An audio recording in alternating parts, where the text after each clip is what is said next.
You are listening to Missed Apex Podcast. We live F1.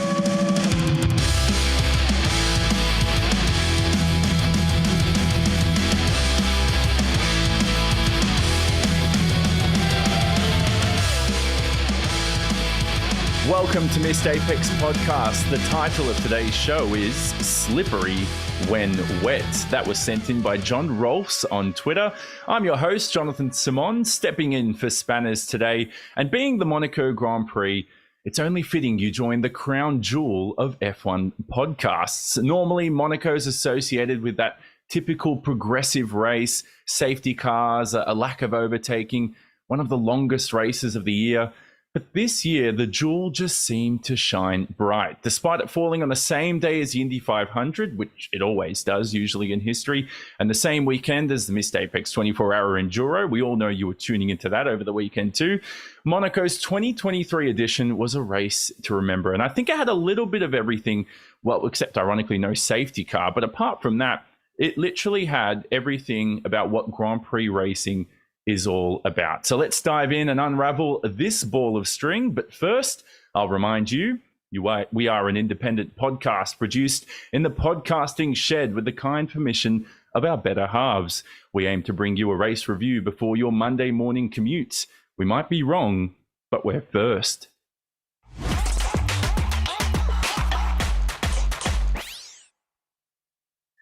Of course, as always, we're joined by a panel of experts, the superstars of Missed Apex, the number one driver. First up, the man most likely satisfied after the race weekend, probably due to the fact that almost every tyre compound received a little bit of love. It's Matt Trumpets.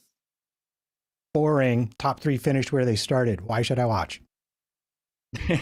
And fresh off no sleep after racing in Missed Apex's 24-hour Enduro, much like the rest of our crew, very, very tired. Say hello to Kyle Power. That was a Monaco Grand Prix that I thoroughly enjoyed for a change.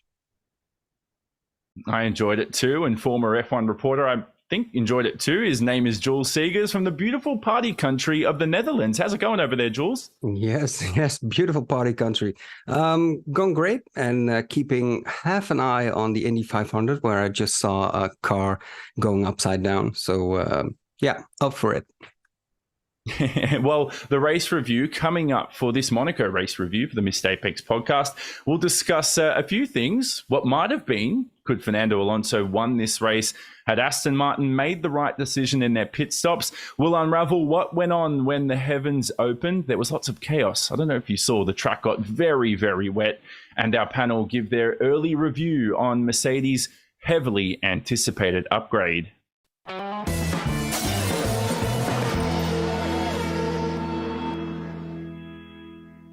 So, of course, let's kick it off with probably the biggest ticket item is the perfect cocktail that Monaco was. I think, Matt, for this race, you take Monaco in general and you always think, okay, so what did we need for a good Monaco race? We had great strategy, rain to mix things up. We had a chaos sort of driver in terms of Lance Stroll, giving us some entertainment here and there, but not to mention an awesome qualifying session that went nip and tuck right down to the final moments. Well, yeah, and this is the thing. I want everyone to go back onto the internet in the Wayback Machine and look at everything they've written about how boring Formula One was in the last races. Watch this race and realize that there's always an element of luck. And if Monaco is rarely the greatest race, if it suffers from having or gains from having the lowest bar of expectations we could possibly manage, it does remind us that gambling, strategy, and luck, things that are beyond even the most well-resourced Formula One team, are always going to be the things that make racing worth watching. It's fun to pick apart a chess match, but for sheer chaos, it's also highly entertaining. Well, you say the word gambling, and if you're going to talk about that, Monaco is probably the perfect place for it, Kyle. You talk about a racetrack that is around with barriers right up close to the tarmac. Any mistake could end your race. And despite the fact mistakes can end your race, when the race was dry, almost nobody made a mistake the entire way until the rain came in.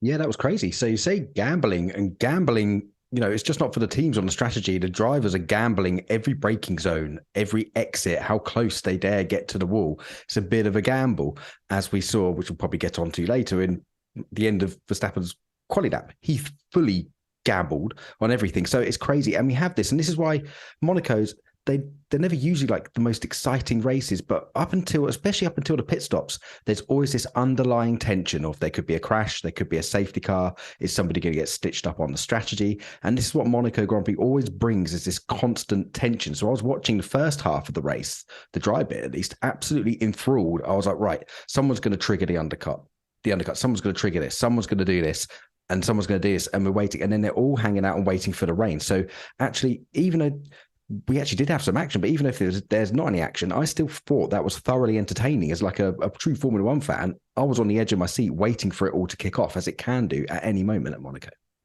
Well, Jules, is this because maybe Monaco, our expectations are lowered and we're preparing ourselves for such a, the B word, the boring word is a bit of a strong word to say this, but, for us, we're not expecting much. Just this Monaco race, if this was at any other racetrack, would you still have enjoyed it?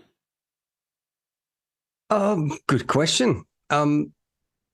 Probably. I think a lot of Formula One fans tend to enjoy races that have rain in them and that have unexpected rain, or difficult to estimate when the rain actually arrives.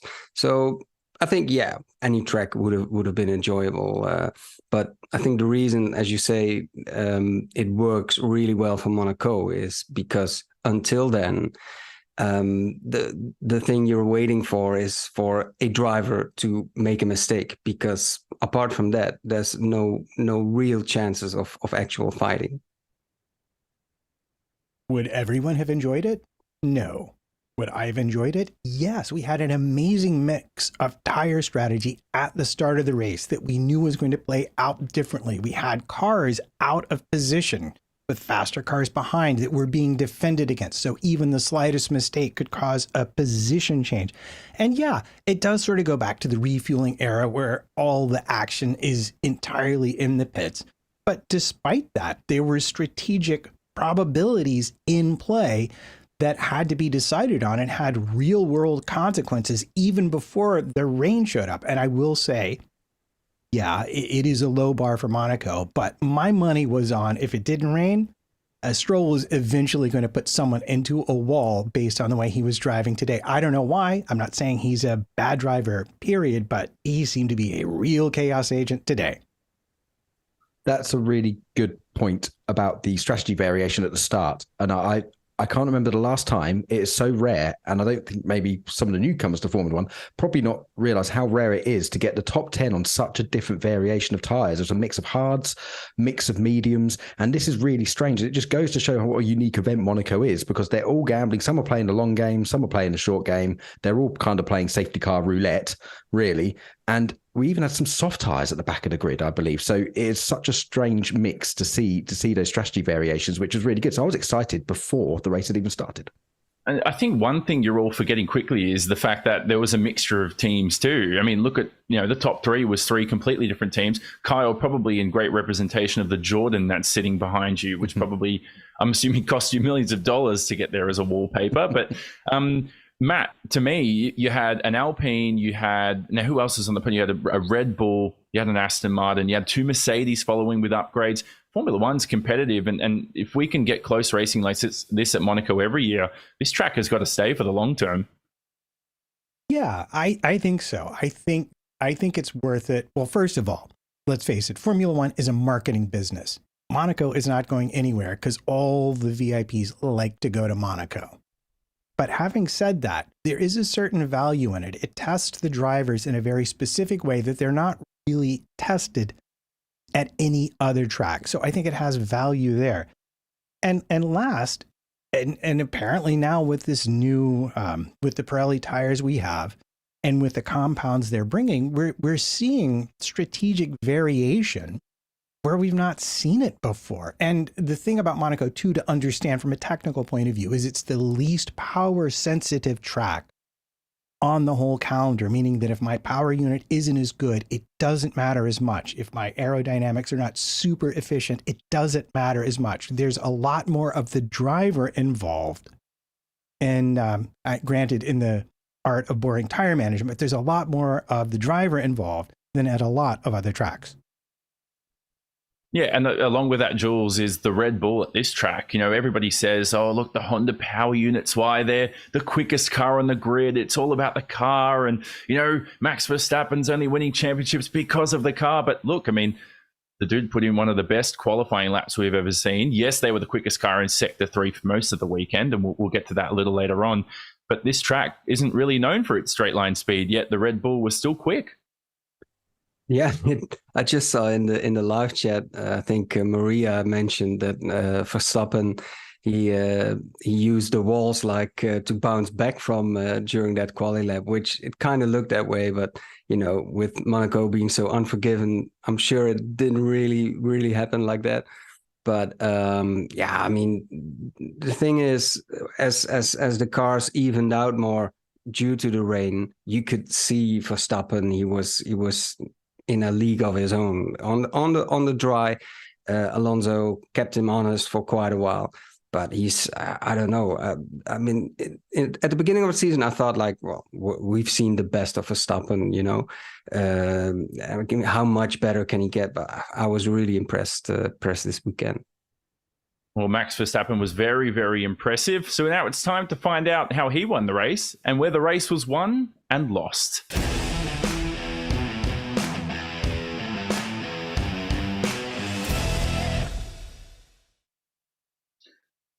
Well, obviously, you got to say qualifying. That was a Sector 3 that was just stunning to watch. In fact, all of the last qualifying session was stunning to watch. First, we had the lap from Ocon where Alpine put him out and he had a clear track and he set a great time in a car that weirdly has turned out to be the third fastest of a Red Bull and an Aston, at least as far as the race results are concerned, at a weekend where they really needed it.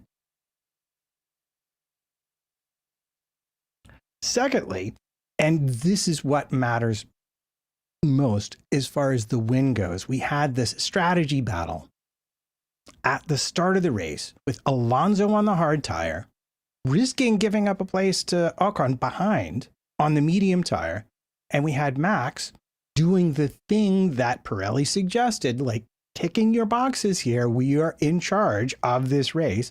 We're going to start on the standard tire. We're going to follow the standard strategy, and we're going to make you do something different to beat me.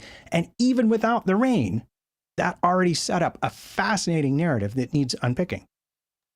And that's one thing, Kyle, that a lot of teams do at this track is they set up the cars for quali, because Saturday's where it counts. You know, grid position is everything. I look at the Alpines and I go, well, the race pace wasn't that good today. They were sort of holding up the Mercs and the Ferraris. It could be argued in a sense, and that's the way I felt it was. But those cars were dialed in for Saturday, and that's where the race is usually won and lost at Monaco. Yeah, and it's quite odd. So Ocon seemed to think he had a very strong race pace before the race.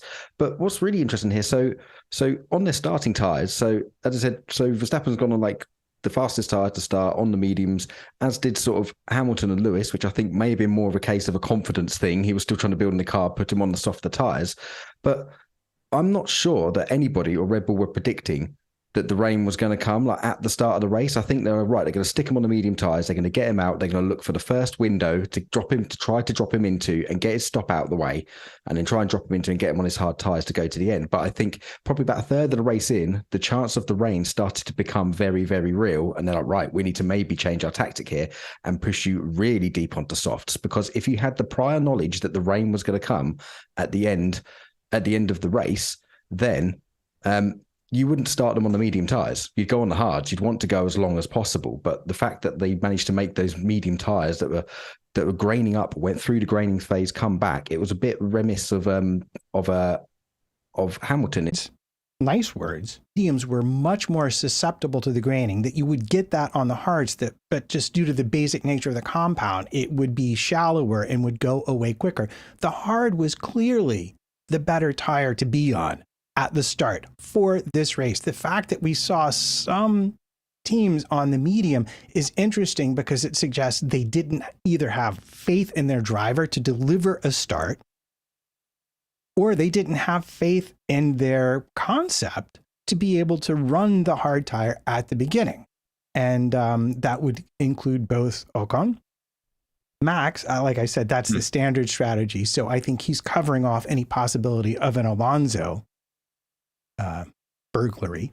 Kyle. Yeah, and with this starting strategy, it's really strange. So if you kind of look at it in sort of layout, you've got the mediums that should be a bit quicker, but you'll have to stop earlier and then go on to the hards. Like regardless in Monaco, whatever happens, barring weather, it's going to be a one stop. You will never see a 2 or 3 stop Monaco race unless it's extremely bizarre circumstances, because track position is key. So you've got the mediums. So if you start on the mediums, I'd argue that was probably the better strategy because it gives you more window for the hards. The hards can go longer. So if you have to maybe pit earlier, if there's an opportune safety car on say lap 20, you could bolt the hards on and go to the end. Now, if you start on the hards, you kind of back yourself into a corner a little bit, because if there's a safety car on lap 20, you can maybe try pitting and putting the mediums on, but you're really going to be struggling towards the end of the race. So it is a bit of a risk starting on the hards because you can leave yourself open to having not many strategy options if there's an early race safety car.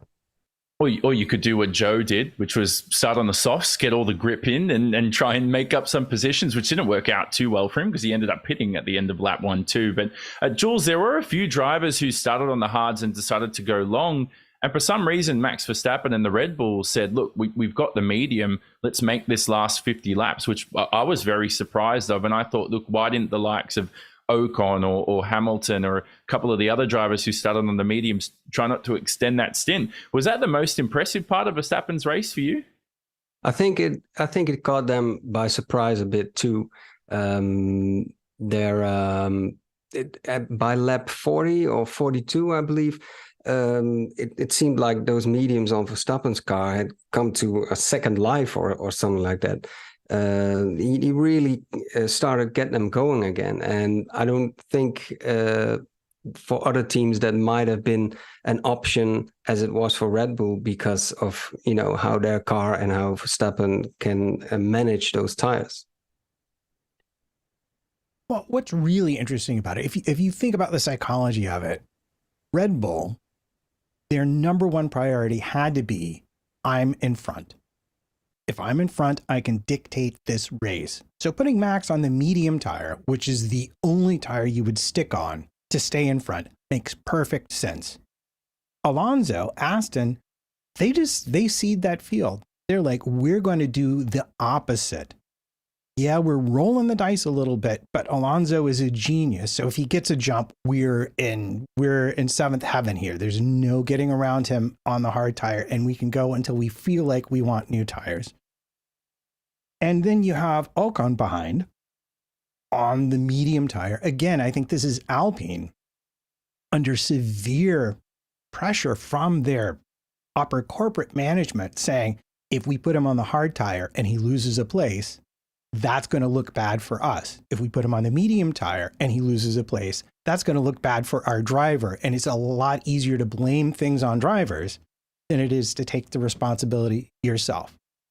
And then at the back, you have Perez, who drives exactly one lap on the medium, comes in, puts on the hard, and for all the world, him and Joe and I believe was it Hülkenberg, all put on the hard tire after one lap of running to basically do a zero stop and hope that a safety car or weather rescued their race. And this is the kind of thinking that's going on here. But the battle at the front between Alonso and Verstappen, it was all about this tire choice. And it was Max and Red Bull on that medium tire absolutely ruining Aston's strategy by running it. I think 40 laps was Pirelli's maximum suggestion for running the medium tire. They ran it 55 laps and Alonso still hadn't caught him. I read that the exact the way around, Matt, because I felt like Alonso kind of had Red Bull where he wanted them. He could wait he could wait for possible rain because he was on the hards, and he was just there, kind of putting Max into a corner, just waiting for his mediums to drop off. He would have to go in, and Alonso would still be able to keep going and wait for the rain even longer. But I felt it wasn't like a tactical genius thing from Red Bull. I think they just really, really kind of locked in with how the mediums turned out on Max's car. Okay, so I'm going to have to agree with you slightly there, annoyingly. It was a good look for Aston to wait for the weather on the hards once they knew the weather was coming. But if that's the case, are we going to have to talk about why they didn't then put on tires that were appropriate for the weather? And as far as Max goes, I will absolutely disagree with you. I don't think I can think of maybe one or two other drivers that might have been able to get the mediums that far. I think what helped guys as well was the fact that the track temperature lowered by almost 10 degrees at one point during the race. And that probably helped tire deg a little bit to help the mediums go a long distance. What I found really fascinating, Kyle, and like I mentioned earlier, is why all the drivers who knew that there was going to be rain, and I'm talking the likes of Ocon and the Alpine, and yes, he scored a podium, so it worked out. I'm talking the likes of Hamilton and a couple others. Why they didn't just try and extend the tire and just try and go long all the way? Because at Monaco, like we said, track position's everything. So if you're in front with a bad tire, it's probably going to work out more often than not.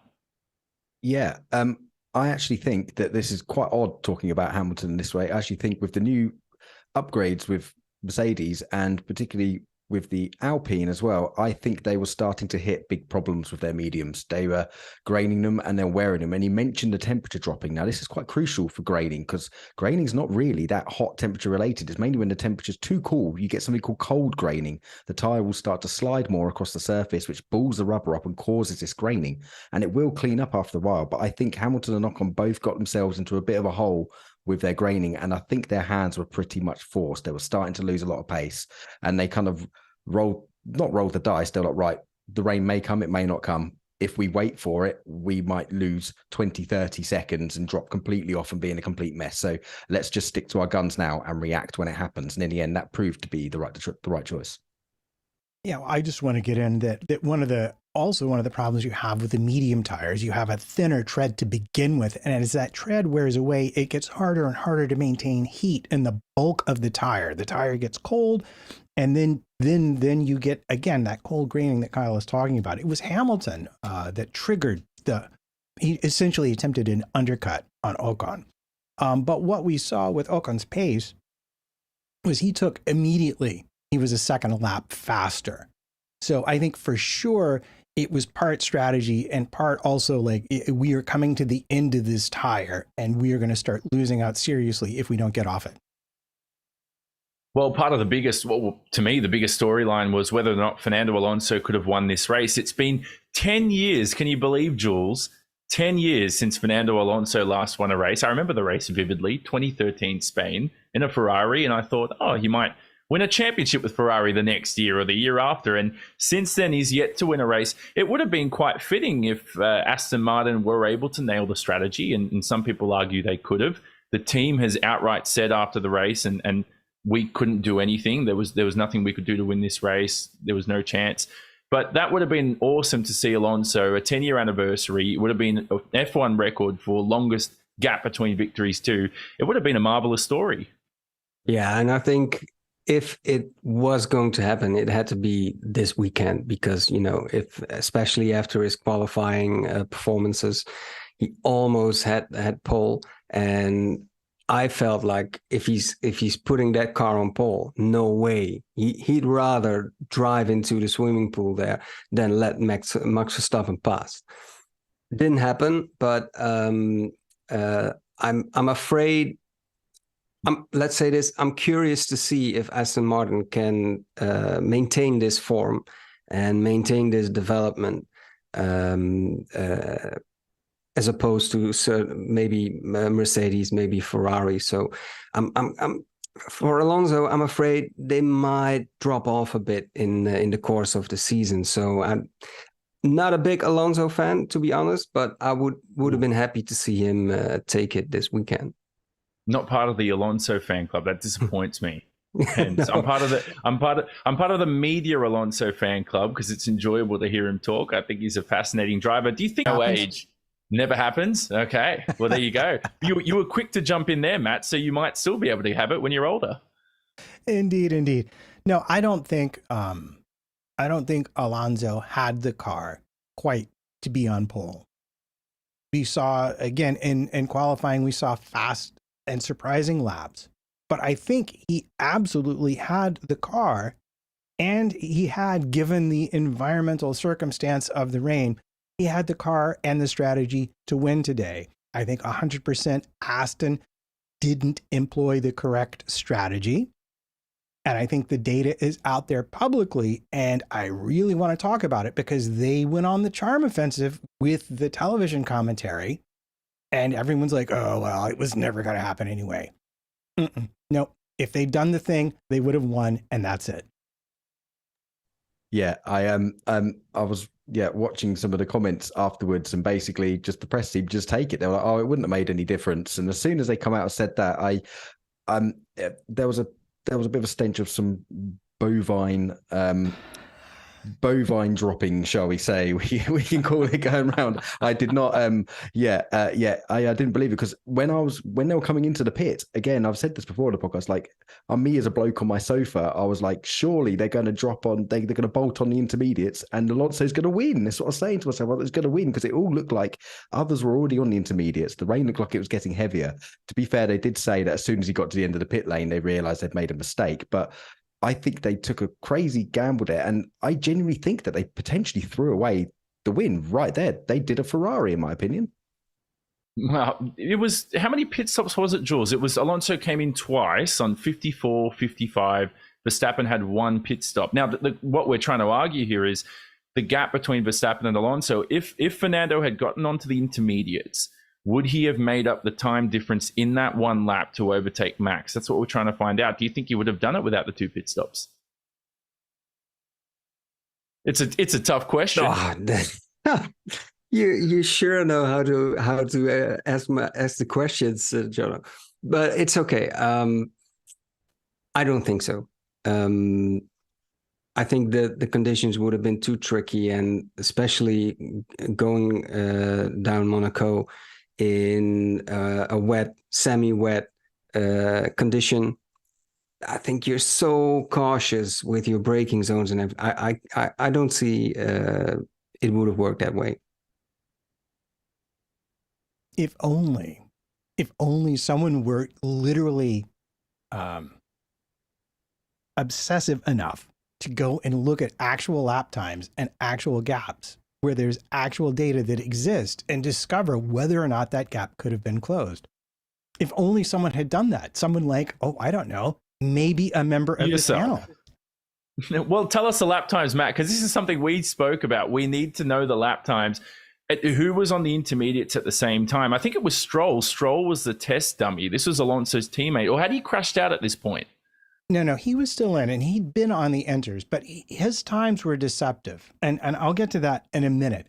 But what we need to know is Ocon's times. Ocon went on to the intermediate tires the lap before, and he and Hamilton did. And Russell, who was ahead of him at the time, but then just stupidly drove it off the course, they all went on to the enters on lap 54. So we can use them as a good comparison of how much the gap would have closed down. And basically what I found when I did this math, and I will go through the math, but usually I learn not to do that because people's eyes cross and they can't keep track of the numbers when I'm just talking. But when I did the math, basically I took the gap before Alonso and Verstappen pitted, and after they came out of the pit exit to Ocon, who was already on the intermediate tires. And what I discovered was that had Alonso gone on to the inters the same lap that he went on to the mediums for the single lap, which is lap 54, he would have been between 2.5 gap to Alonso and Ocon, or 4 seconds gap from Ocon to Verstappen up the road ahead of Max. And that's based on Ocon's times. And both Alonso and Verstappen were driving quicker cars. Sorry, there's also a slight other aspect to this. There's a very objective aspect of the lap times and the data saying, but there's also the slightly more subjective sort of aspect to think of, and that's Alonso would have had 1 lap extra knowledge on a foreign now race surface, which you don't know, on tyres more aggressive against him, because he would have been more confident. But Max trying to crawl back to the pits and see him, he was playing ricochet off the walls on the way back to the pits. He was hemorrhaging time. So I can't see how Alonso would have come out behind him anyway. He surely would have been clearly in front. Yeah, well, so since you asked for the numbers clearly, the gap from Ocon to Verstappen was 55.5 seconds.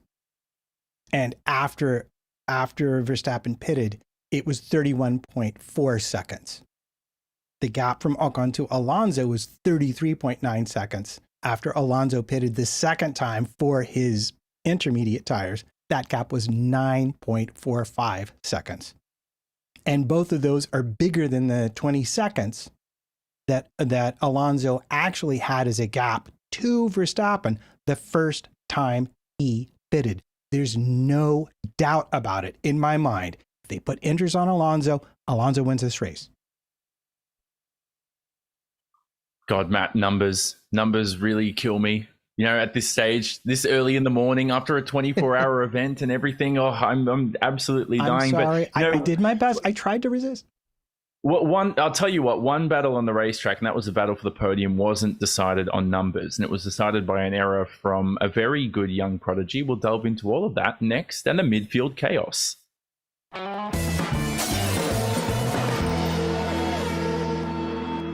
Oh, Kyle, where do we start? Lance Stroll, did he kick off all the chaos down there in the midfield? I think somebody said, and there was a lot of people on Twitter saying, look, I think he was driving like it was the F1 game with no damage on or something. Yeah, that's one, it's quite harsh. I actually don't think it was Stroll that started the mayhem. I believe that was Hulkenberg. It wasn't even a move he did on Sargent, it was an assault on Sargent into Mirabeau that he sort of went on in the first lap and then caused a huge sort of tailback at a concertina. And as we saw going into is it the Grand Hotel, the Lowe's hairpin? I can't remember what they call it now, but but I'm just going to call it Lowe's. So going to the Lowe's hairpin, everyone knows that there's like a backup sort of place there. They're pretty much having to dip the clutches in because they're stalling and they're stationary.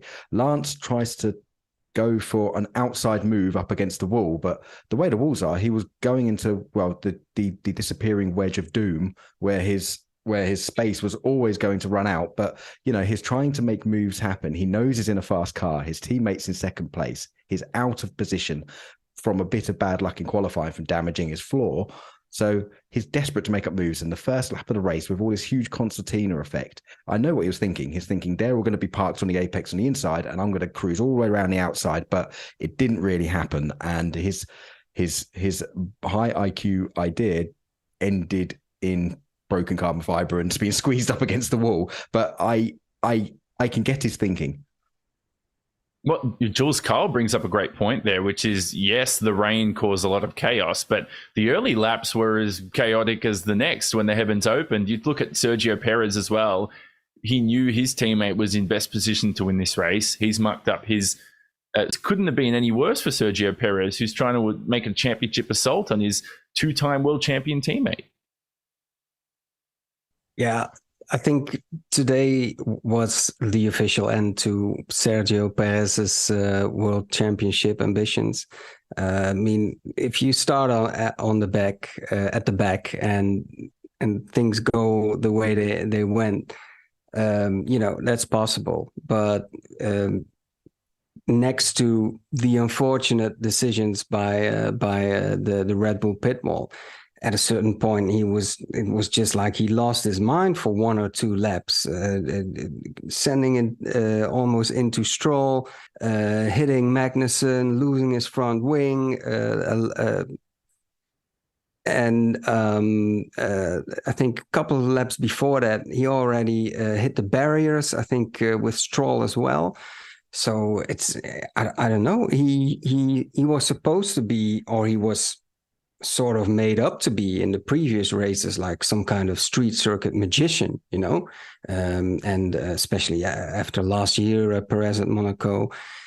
But it was so weird to see. It was just like he bad decision after bad decision, and maybe what happened at the Red Bull pit wall got to his head, and he lost it. You do realize, Jules, we have a small contingent of Sergio Perez fans and Mexican F1 supporters who do not want to hear the truth from you right now, which, Matt, if you think about it too, all of Sergio Perez's Red Bull victories, if I'm not mistaken, have come at street circuits. So for him to stuff his weekend up at Monaco is pretty surprising. Well, yeah, if he's a street circuit specialist, then you'd think that would be it. But he seemed to be having a rough weekend. And the only good news for Sergio Perez is he was by far not the only driver to absolutely lose it on the track today. Sainz, completely red mist. Stroll, as we've mentioned, completely red mist. And I don't know, Kyle, have I missed any? No, well, we had Russell, not quite red misting, but yep, making mistakes. Loads of people were making mistakes and getting frustrated. My thing with Perez my big thing was, it was kind of like an attitude thing going in. It's like he's in the Red Bull and he's got this entitlement just to dive bomb, or people need to get out of the way. We've seen this quite a lot with Perez. It's been in Red Bull doing some of these crazy moves. But the one that really got my goat was when I think it was Stroll trying to let his teammate pass to lap him. Perez tried to follow him through into the chicane, whacked into his car, jumped the chicane, just overtook him. And then when Stroll was rightfully trying to get back past, Perez pretty much just slammed the door, squeezed him into the wall. Stroll had to back out. And then Perez is complaining that he pushed me wide and I shouldn't have to give the place back. When I think it was obvious to everyone he was going to have to give the place back.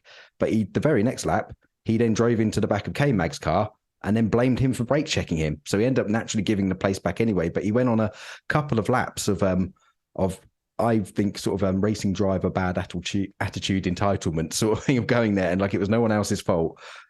It was everyone else's fault, not his fault. But yeah, I didn't like that move of jumping someone in the chicane and then squeezing them into the wall afterwards. I actually wrote filth down in my notes as he sort of did that. I was, that's dirty. That's really, really dirty. But no, he had a bit of a mare, bless him. And yeah, he stacked it all onto himself because of qualifying. And I think he's trying to live up to this hype of he is the street circuit king. So he's under a load more pressure. So he was just absolute caution to the wind and just screwed it up. I mean, people can make mistakes. It happens all the time.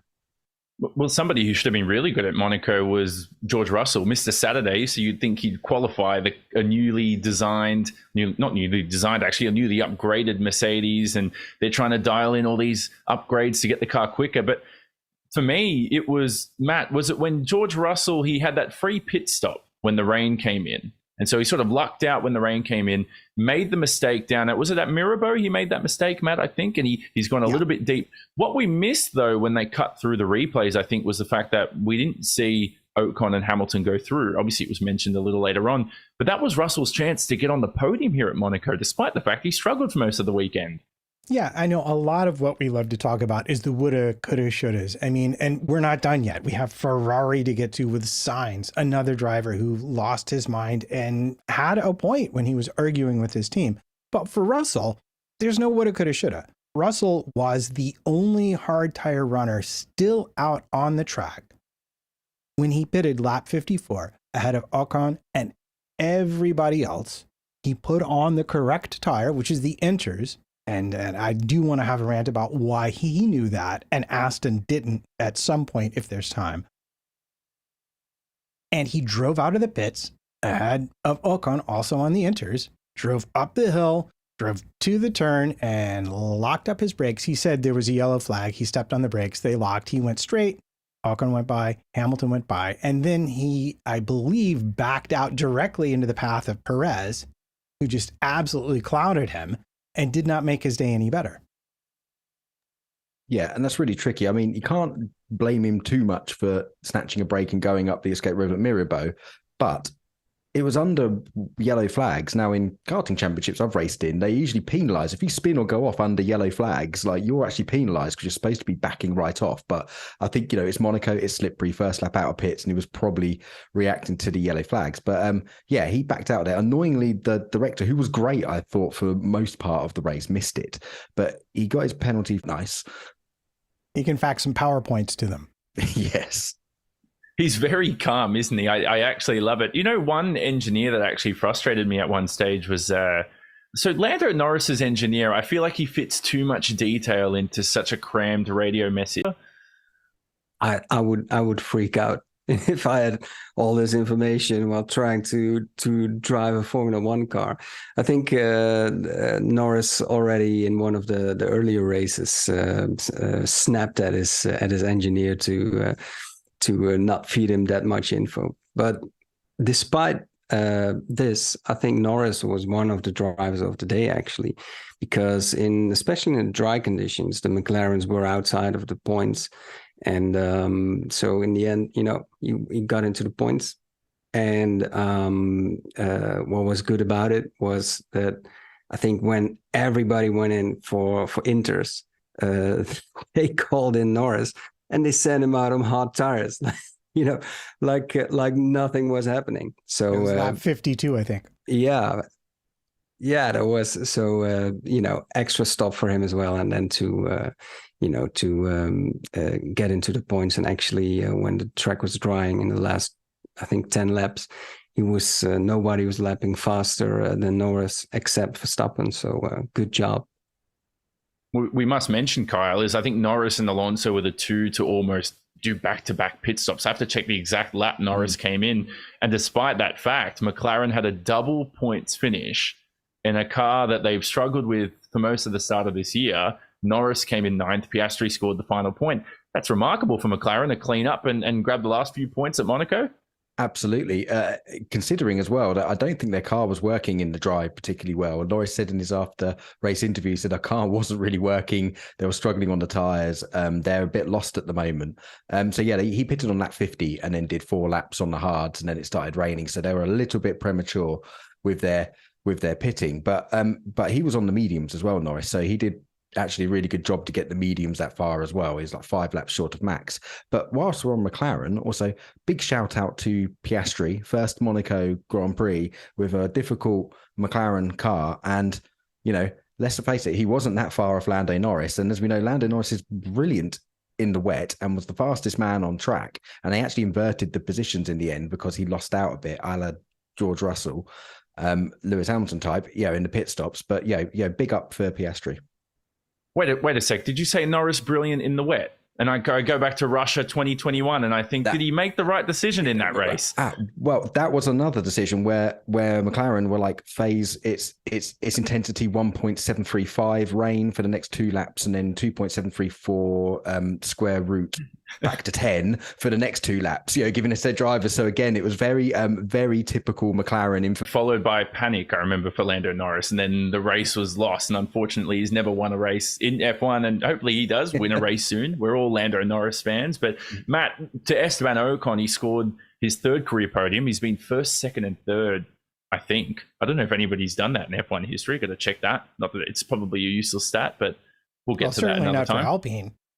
Yeah, not for them, of course. But hey, how about that? A podium for Alpine at this stage of the season.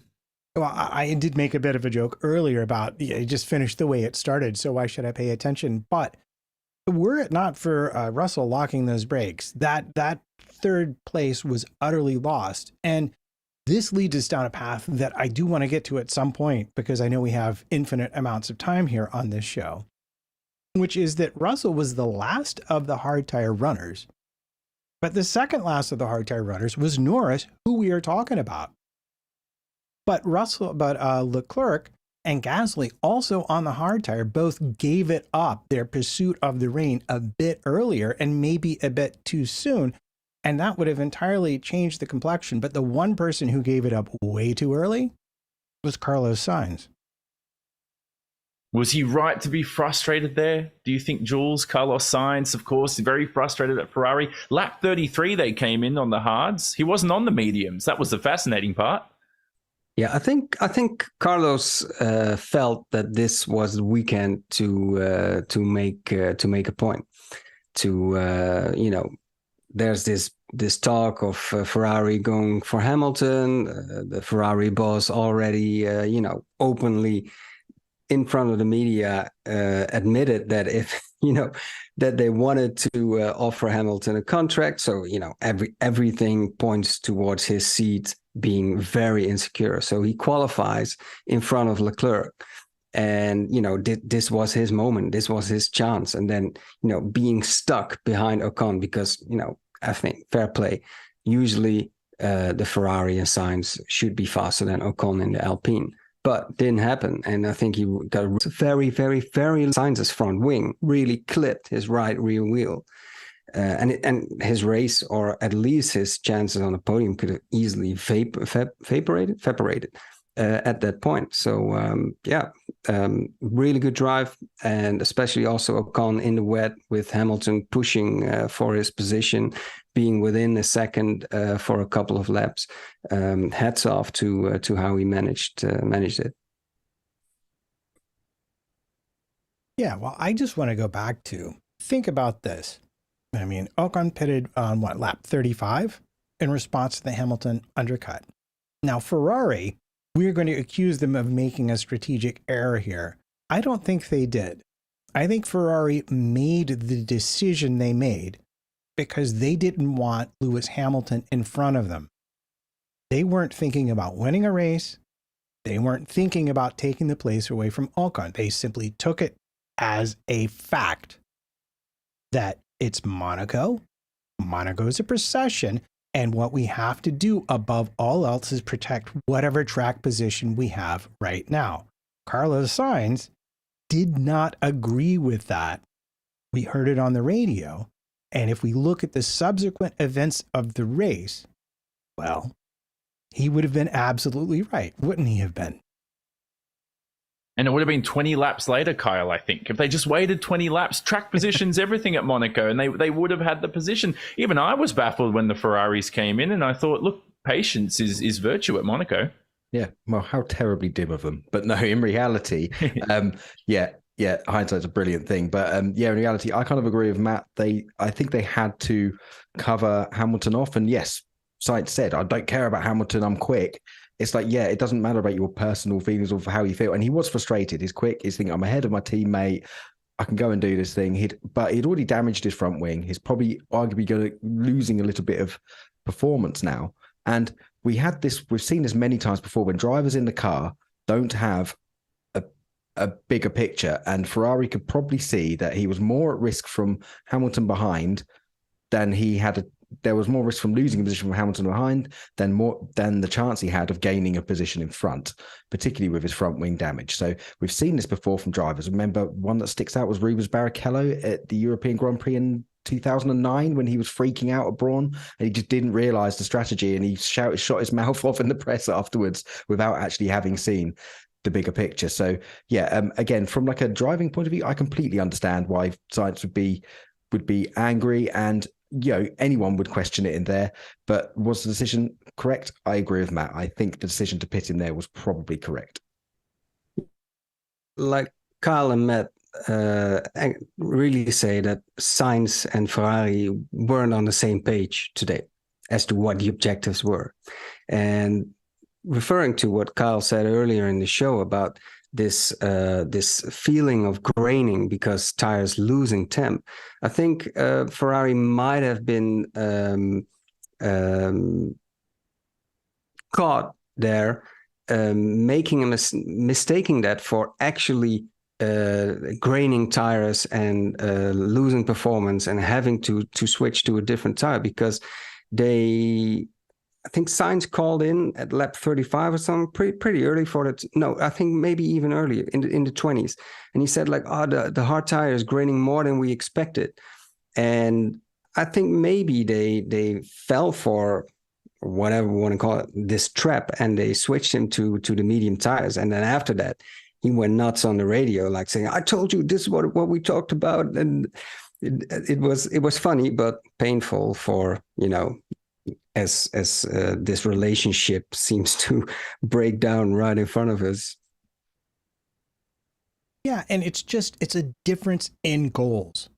Carlos is perfectly fine finishing 10th if it means he has a chance to win. Ferrari, in the shape they are currently in, is desperate for the maximum amount of points that they have calculated they can get at any given race.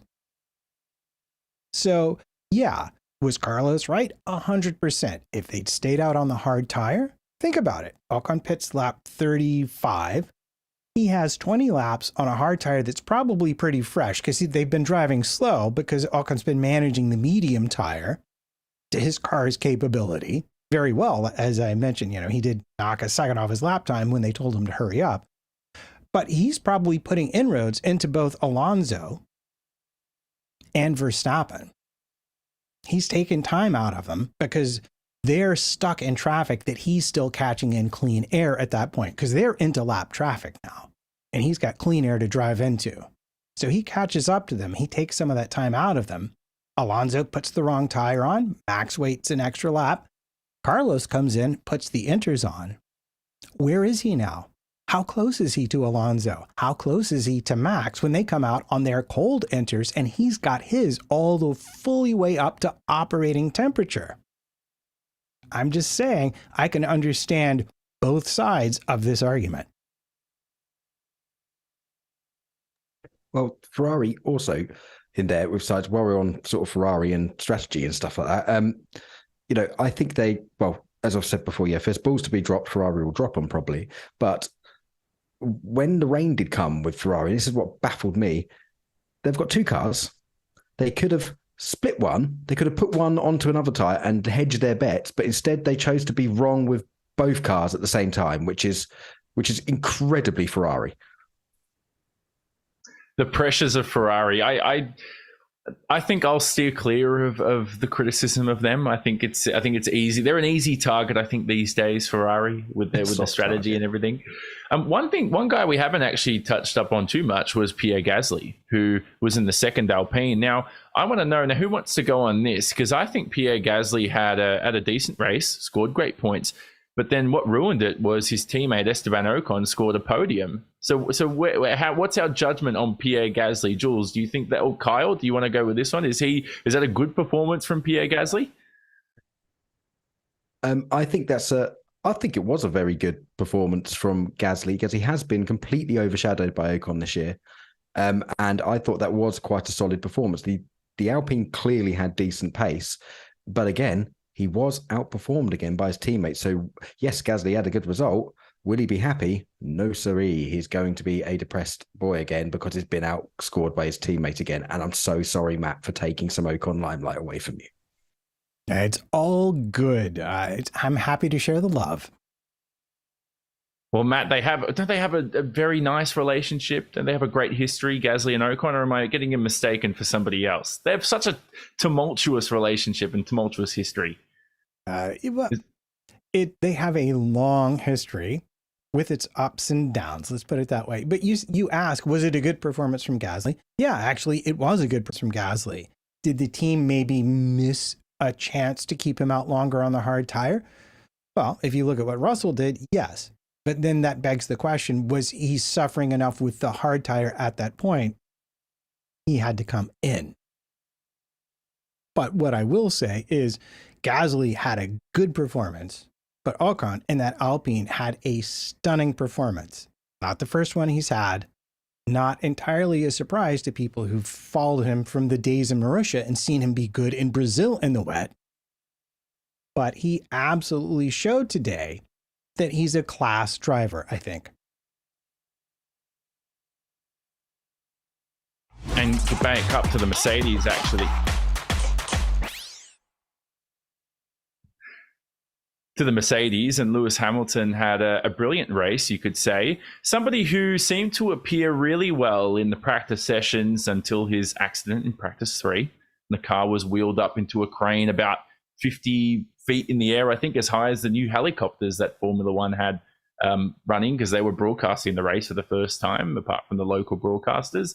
And then all of a sudden in qualifying, you're like, well where's Hamilton gone? Where's his performances? We're a bit confused here. And somehow Kyle, he puts it up onto a very respectable position on the grid, starts in the top 5, and had a brilliant race. And those Mercedes upgrades is what everybody was looking for. Everybody was looking to see, are these upgrades going to propel Mercedes into a winning position? Are we going to return to championship contenders like we were in 2021? How were the upgrades? Did you think they were good? It's almost impossible to tell. The only way you can tell is how happy did the drivers seem in some of the interviews afterwards. Monaco is a completely unrepresentative track. You know, this is like turning up to a cricket match with a new baseball bat type thing. It goes, it's not really representative. They're not going to know really until Barcelona. But Hamilton seemed a bit more happy with it. And he seemed like the cars are still difficult, but a bit nicer. He said there's elements where he can feel it's better, but that spill, that little dink into the wall in P3 will completely destroy your confidence going into Q1. And you've got to be on it. This tricky track, the track is evolving. The track evolution was crazy. And Hamilton went from struggling to get out of Q1. I genuinely thought he was going to be knocked out of Q1 at one point, and right at the death, he manages to get himself out of it. Puts it 6th on the grid. He got promoted by Charles Leclerc getting a penalty, but yeah, and then gets P4 in the race. So I think it's a very strong performance from Hamilton there, and a bit of a save. I think it's a positive direction with the upgrades, because you just see both him and George seemed a bit happier in the press conferences afterwards. And again, they don't know where they are. I mean, they didn't have a chance to really test it. Monaco is so different. The ride heights are going to be so much higher as well than they're running on a normal circuit, because it's so bumpy, and they've got curbs and drain covers to go over. So I think Mercedes don't really know, but I think they're quietly happy with it. Looking from the outside, it looks like a positive step, in my opinion anyway. Who knows? Well, Matt, these upgrades were supposed to come in last week at Imola. So this wasn't the track that Mercedes were supposed to test them for the first time. Well, no. And even Imola would have been challenging, because they were employing a new qualifying format that restricted the amount of tires you had to use, and would have complicated their data gathering somewhat. But given that, I have to say that, and no, it's not just because they glued googly eyes on them, the car looked happier in this new configuration. And for all the people who were like, see, I told you it was the side pods. Well, yeah, the side pods are pretty interesting. I won't disagree with that.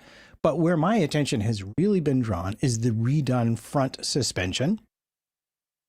And I suspect that had they the budget to homologate a new chassis, we would see also a reworked rear suspension as well in gear casing. And that's probably what's on offer for next season. But Kyle is right. It's Barcelona that will show us the real potential of this car in this season. But the real potential of this car, we won't know until next year. And that's big, Jules. I can't wait till next year. I want Mercedes to win now. That's what we all want. A Mercedes win now. When's it going to happen? Well, nobody's sure that's going to happen. I think if you'd want that, if you hope for that, you can you can retract some hope from last year when they were way off, and until the last few races, they looked like they were pretty much getting up to par with Red Bull. I think they won't be disappointed with this weekend, finishing 4th and 5th on a track like this, where you run your B spec, so to say, for the first time. I think that's more than they could have wished for, to be fair. And I think Hamilton, after the race, said that he found the car to be pretty stiff, but he sounded very upbeat about exploring the development of this car. And I think overall, if you hear him this weekend, I think Russell has been a bit more on the surface, but if you go from Hamilton's remarks during the last couple of days, it sounds promising, and it sounds like he feels a lot better at home within this car. I think we didn't hear him say one time this weekend that he didn't feel connected, which was the remark of the first 6 races, I think, of this season. So Next up is Spain. It would be a good track to test that, obviously, and luckily for them, it's a regular weekend. No sprint races, no qualifying geeks and goofs and gimmicks. So I'm hoping for whoever, but to make this season more interesting, and for Mercedes, if from any team. Yeah, and it's interesting with this upgrade package. I mean, keep using the word upgrade. I'm actually looking at this not as an upgrade, as a reset.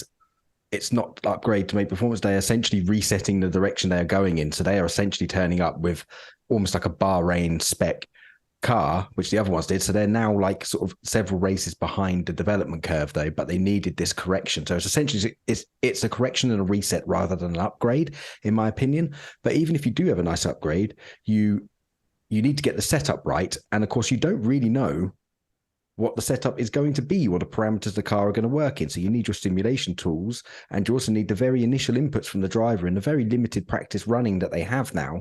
Even though you get hour sessions, they can only run very limited laps in those sort of practice sessions, and the driver then probably has to dictate he wants the setup to go in the right direction. So then, little birdie may tell us that I think Hamilton may have chosen and demanded to go into the wrong setup direction, which is why they maybe struggled a little bit. And we heard that George was apparently struggling with setup over the weekend.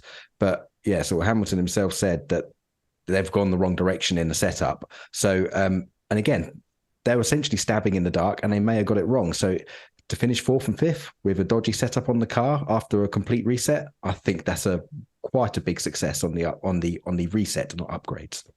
Yeah, exactly. I mean, even with this setup mistake, which Lewis owned up to, I think if you look at that, they are 6 races down on development.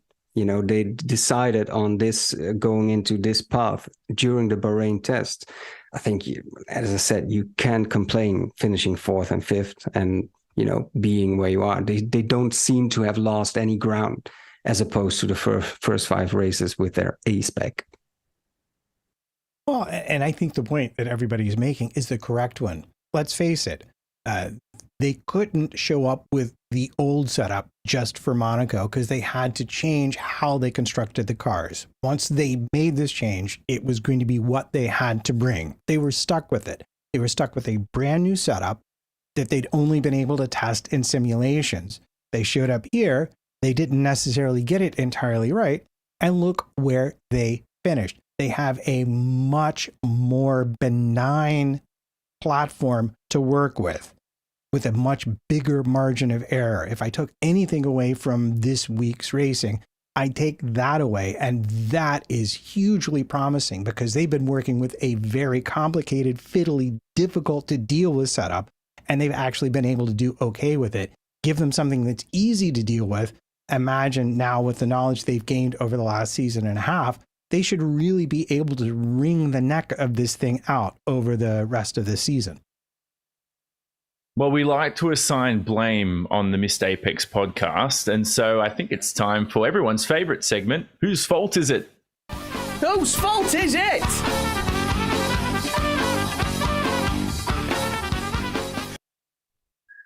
Logan Sargent, the rookie of F1, and he's very good. He's got some potential, and his team were putting him out here today, Kyle, in terms of, okay, let's put him out on a new tire and get some testing out of the way, and let's try and lap cars quickly. But he was also involved in some on-track scraps as well. The hairpin was a bit of chaos for Logan Sargent.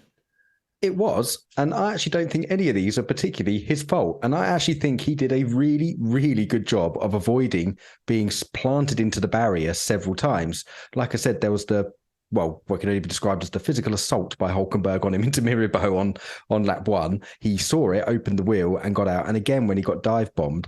Now, there was 2 Williams trains setting up, one behind Albon and then one behind Sargent as well. And he had a train of very frustrated cars behind him.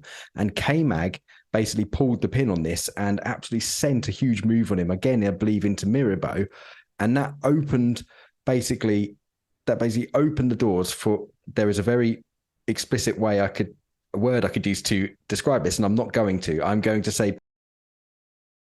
group and collective mugging of Sargent, and I felt quite sorry for him, because once one dived, he's obviously a bit spooked, he's offline, then the next one dived and everyone just jumped in. They were like vultures, and he got absolutely rinsed by just about everybody. But credit where credit's due, he didn't turn in on anyone, he didn't hardly get involved in the scratch. He managed to somehow just about keep himself alive and out of trouble, even though he was being dive bombed left, right and center. And it's horrible. I've been in sim races when this happens and your confidence gets shot and you're getting dive bombed, but I thought he actually kept his head really well, to be honest. Which is impressive, Jules, for an F1 rookie who's under pressure in a car which just seemed to not be there during the race. He's attacked by a hungry bunch of F1 drivers who have a lot to prove, and Logan Sargent managed to get it to the checkered flag. Yeah. I must say, I had a bit of an eye out for him to see. I always like to see what rookies do on a track like this, because it's so demanding. It lasts for such a long time. And you need to stay focused for the whole time. And I thought he did really well. I kind of felt for him when first after the start he had cars going left and right on the side of him, trying some dive bombs, and then after his tires dropped off, he was a sitting duck, but I think he managed it really well. And you got to take your head off for what he's shown today. Well, one thing that I do want to bring up, we talked about this being a real chance for a non-Red Bull car to win, specifically the Aston Martin of Alonso. And it was.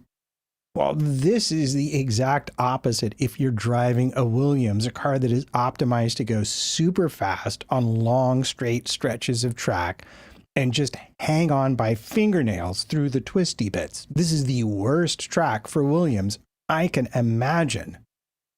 But it also shows up where experience really matters in Formula One. And that's, you're going to be angry. I'm going to say the words tire and management next to each other. But this is where experience is really mattering a lot. And Sargent is still learning his craft. It's resurfaced. We had weather changes, but he was just getting killed, keeping his tires alive.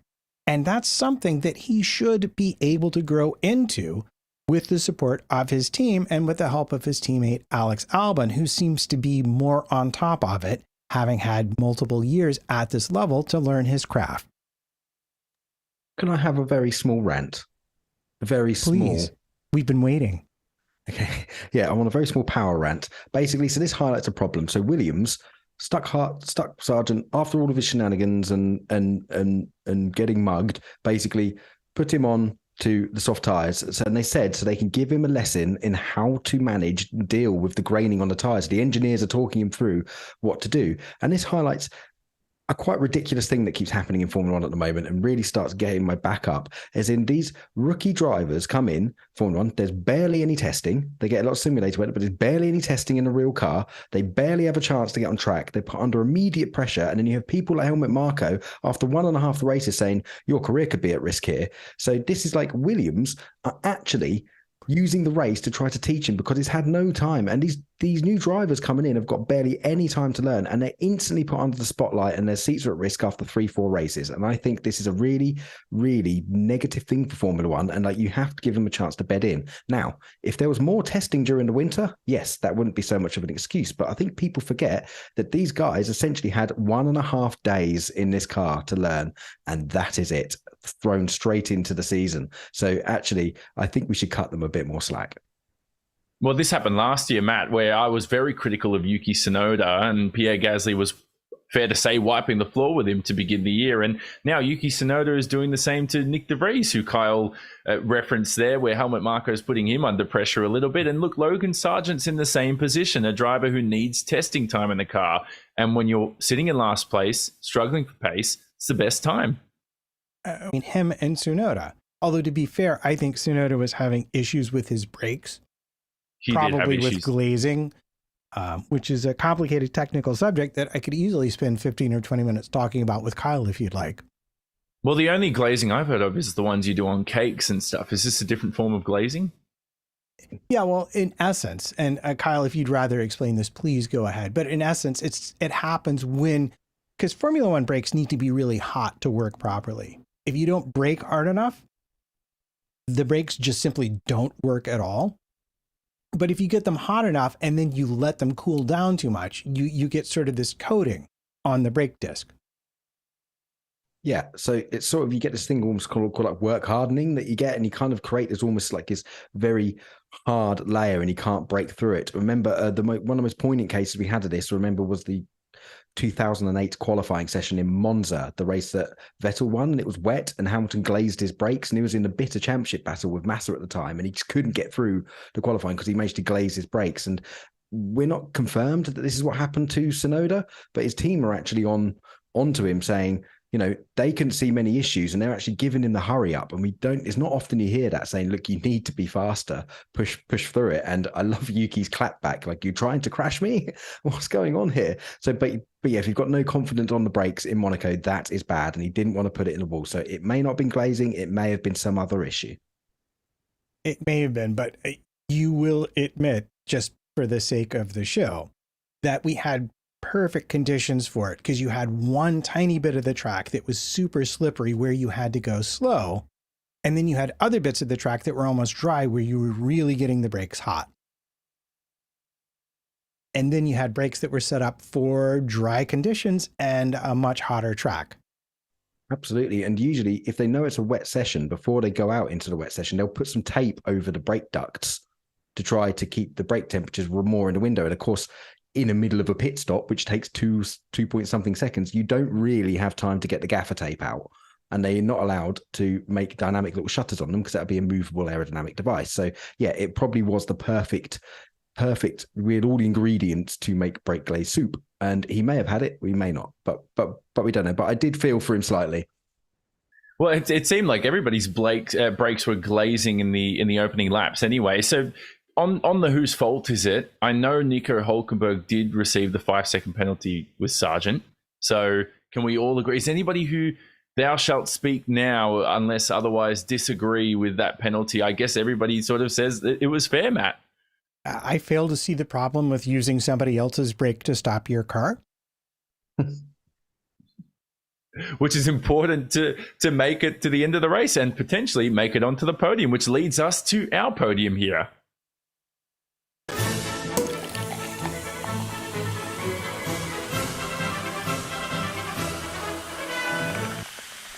So which one do we usually go with first? Is it the good thing? Should we start with the good thing of the weekend? The thing of the weekend. Who wants to go first on this one? Everybody's really protective, I think, of their thing of the weekend. Kyle, you've been seriously protective of yours this weekend. Well, yeah, because I know, and you've got to keep it a secret because one of the other pesky panelists or hosts will snipe your thing of the weekend and leave you completely stumped and on the spot. And I usually completely forget about these awards and usually have to make something up. But I actually thought about this one during the race and after the race car, and in the recent history of Formula One, with this, in very recent history of them being so risk averse that even if a marshal farted and followed through, they'd throw a safety car.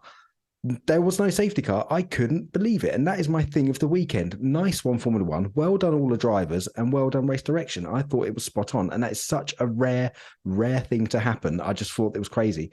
But guaranteed it goes. I'm lucky I didn't look at my betting app too much before this, because there's usually a bet, will there be a safety car, yes or no? And it's like free money, just to put money on that, and really, really happy I didn't go down that route. I'm glad I'm not the only one who thought of the betting markets when no safety car came out. I think the last one, Kyle, was 2021. Monaco didn't have a safety car. And before that was 2009. So you're talking over a decade. And I believe neither of those races had rain as well, which just makes it even more amazing. So yeah, that's my thing of the weekend. I think it's incredible. Jules, did Kyle steal your thing of the weekend with the safety cars? Luckily not, though I wish I had such an original one as this one, because I hadn't thought of it. But my thing of the weekend got a slight mention already, but it is Nick de Vries. One of the media stories besides Hamilton and Ferrari was de Vries's position would be a threat. And I think he did exactly what he needed to do. Have a solid weekend, not trying to be a hero, keeping a car that is well, arguably the worst AlphaTauri or Toro Rosso from recent history. Keeping it in these conditions on track, no damage. I think he did a good job to cut himself some slack. Matt, did you like that one? Yeah, actually, I like that one. And of course, these days, then I remember it being in the past, although being old, my memory is sometimes somewhat suspect. So I would agree with Jules and think that that could be a fruitful discussion for another day. Let's put it that way. And as far as my thing of the week, you would probably say it has to be, one of my favorite drivers, a person for whom I root, Esteban Ocon, finishing third, giving props to the team, and the team itself under immense pressure from its corporate management delivering. They said, we promise we want to fight for a third fastest team. And say what you will about today.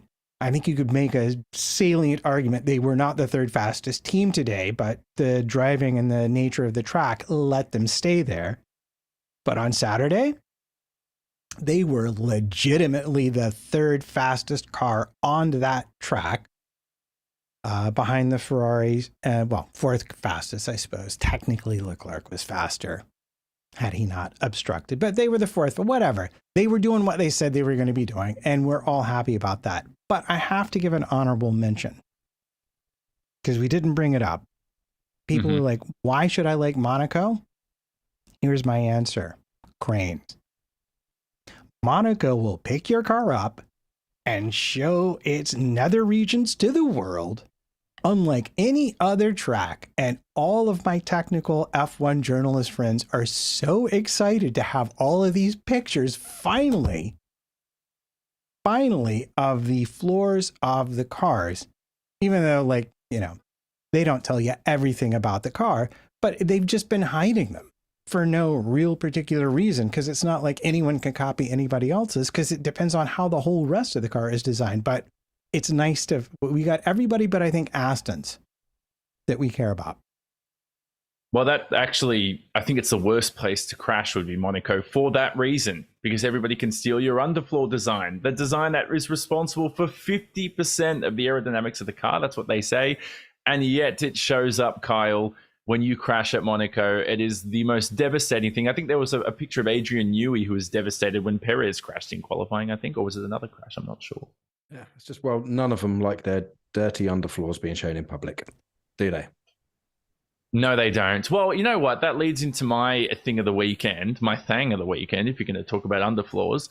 But is the opposite is I'm not staring up. I'm staring right down. And it is the helicopter shots at Monaco, which as far as I am aware, since FOM have taken over the coverage from the local broadcasters, is the first time we've had a helicopter at Monaco. Now, it could be wrong, and please excuse me if that is wrong, but I don't remember seeing shots that high up. Yeah, from Monaco. So that to me was thing of the weekend, to get a chopper up there in the Principality with all the hills surrounding. That was marvelous. But now it's time to move on to find out what missed the apex. Oh no, you missed the apex. Matt, there was a lot that happened. A lot of people missed the apex, not literally. I would say if you did miss the apex at Monaco, you would crash. What missed the apex for you, Matt? Oh, well, this is a very challenging one. Because I want to be very arcane and say anyone who wasn't paying attention to Valtteri Bottas Sector 2 times right before everyone switched to enters. But you know what really missed the apex for me? And it's not because I dislike him as a driver, as a person, but George Russell's radio messages about swapping positions. Could you let me go ahead of Hamilton so I could attack Ocon? Because it looks later he's 7 seconds back because his car's been destroyed by Perez. George, I love you, but think before you press that send button, my friend. Just think a little bit.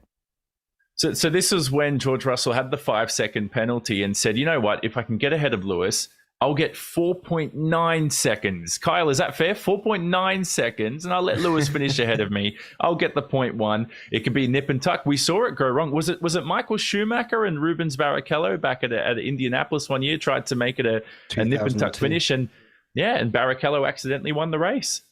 Yeah, I think Schumacher was trying to repay Austria that year, but yeah, it's very, very hard to orchestrate. I can kind of understand where George was coming from, was trying to use it as, oh, I've got a penalty, I'm being pushed behind. But George does this in most of the races. Is a wily fox on young shoulders. He's got a wily fox's head on young shoulders. So Lewis has got to watch his back there, because I think George can kind of sugar wrap these proposals and suggestions where he will be the main benefactor. So you got to be a bit careful there. Well, before I forget, Matt, socials for us, Missed Apex, yourself. I always forget your social handle. I know I follow you on everything, but I don't always remember what your actual handle is. It's at MattPT55 on pretty much any social network you care to search for me on. And you were teammates with Kyle K Power 55? Kyle Power? Is that it? No, I'm Kyle Power F1, I believe. Have you lost the 55, or am I thinking of someone different? No, that's Matt. Oh, that's Matt. Matt Sorry. Yes, I'm getting 55. Oh, there you go. I'm getting mixed up there. Well, Kyle, on to you. Bad thing for the weekend. I'm a bit stumped on this one. I'm going to take the easy cop out, and that's Ferrari dropping the ball again. That's my thing. I don't have any other thing. I was thinking there were several. I've already criticised Perez for his general sort of dive bomby terrorism that he was doing. But he wasn't even doing that really. But yeah, I'm not going to say anything bad more about Perez. Yeah, I reckon it's Ferrari somehow managing to screw up again. That must be the 100th time they've won the Missed Apex award for screwing up? And I probably should stop criticizing them over it, because it's a highly pressurized environment, and they may have nailed the strategy. We just probably went unnoticed, and we're the typical pick up on the negative points. But it is such a sort of a recurring theme now that it's sort of commonplace. And the engineers on the radio saying we are checking and then not coming back to them, which is classic now. It's kind of becoming like a bit of a meme, like a bit of almost like a comedy event of, when you hear the Ferrari engineers saying we are checking, it's kind of like, it's almost like a derogatory thing now. It's like, oh, right, they're going to screw it up now then, aren't they? They say they're going to check it. We know they're going to get it wrong. And but their own drivers have been angry with them. Science was angry with them. Yeah, I don't know. For their sake, I hope they pull a blinder. I hope they snaffle a win with a genius strategy decision at some point this year, because I think the team really, really needs it on the strategy thing, just to give them some confidence back in their decision making. I think they're 4-5 races behind in points now, Jules. It's going to be a tough world for Ferrari for the rest of the year. I think Mercedes is 3 races behind. Alonso's 2 races behind. Championship could almost be over and out. Jules, your bad thing of the weekend. Well, funny you should mention it, Jonno. My Missed Apex goes to the team of Aston Martin, not because of the probable strategy mistake they made with Alonso, but because of the fact I fear for them their best days of outpacing the Mercs on a Sunday are behind them, and they are still only 1 point in front of them in the constructor standings. And I think if you have a car like they have, and if you've had an advantage in these first races of the season, you should have capitalized a lot more on that than they have. And I'm not going to mention the driver who's mostly... Wait, are you suggesting Aston are fighting with one driver tied behind their back? I'm not saying that, but I'm not saying that.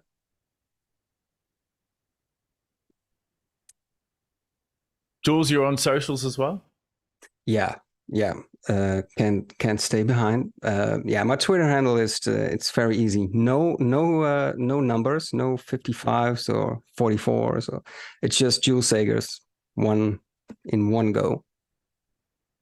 Links are in the notes. show notes. Yes, they are. Exactly. Links are in the show notes. You can check them out as well. My bad thing of the weekend's got to be Sergio Perez. Sorry. I love you, Sergio, but this is a street circuit. This is your thing. This is what you should be mastering.